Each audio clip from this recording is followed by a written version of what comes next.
రంగారెడ్డి జిల్లా అప్పారెడ్డిగూడ గ్రామంలో ఇందిరమ్మ ఇళ్ల ప్రారంభోత్సవం ఘనంగా జరిగింది.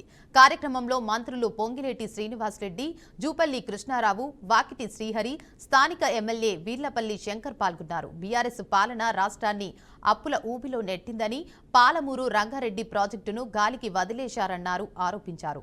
సీఎం రేవంత్ రెడ్డి ఆ ప్రాజెక్టును పూర్తి చేస్తారని పేర్కొన్నారు. ఆర్థిక పరిస్థితి బాగోలేకపోయినా కాంగ్రెస్ ఇచ్చిన హామీలను నిలబెట్టుకుంటుందని తెలిపారు.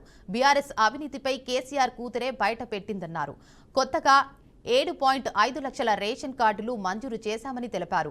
పేదల సంక్షేమానికి కాంగ్రెస్ ప్రభుత్వం కట్టుబడి ఉందని మంత్రులు స్పష్టం చేశారు. ఇక కాంగ్రెస్ ప్రభుత్వం ఇస్తున్న సంక్షేమ పథకాలను ప్రజలకు వివరించారు.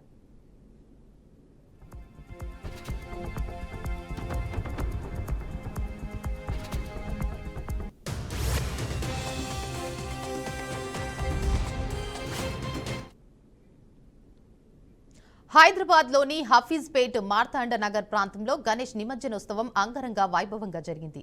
9 రోజుల పాటు భక్తుల నీరాజనాలు అందుకున్న విఘ్న వినాయకుడిని డప్పు సప్పుల్ల కోలాటాల నృత్యాలతో ఊరేగిస్తూ మంత్రోచ్చరణల నడుమ గణనాథుడికి ఘనంగా వీడ్కోలు పలికారు.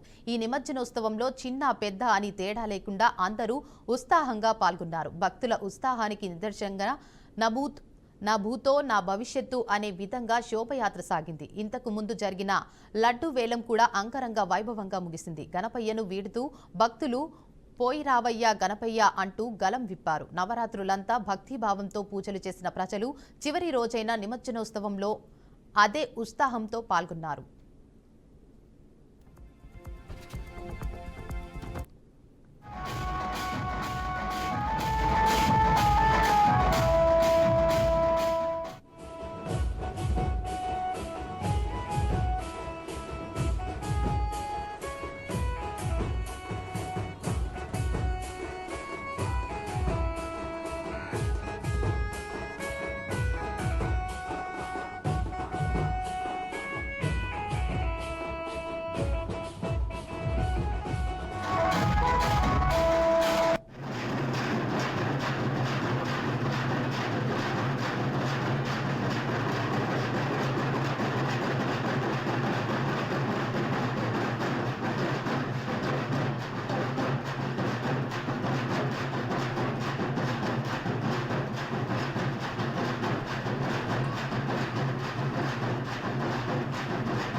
దేశ రాజధాని ఢిల్లీ ఎర్రకోటలో బంగారు కలశాల దొంగతనం కలకలం రేపుతుంది.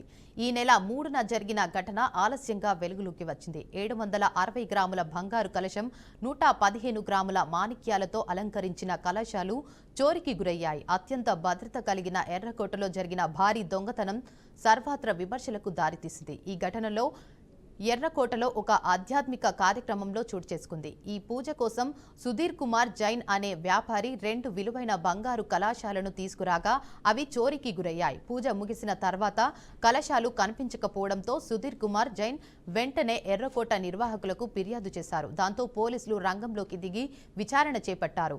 సీసీటీవీ ఫుటేజీ పరిశీలించిన పోలీసులు ఒక వ్యక్తి కలశాలను తీసుకెళ్తున్న దృశ్యాన్ని గుర్తించారు. నిందితుని కోసం గాలింపు చర్యలు ప్రారంభించినట్లు అధికారులు తెలిపారు.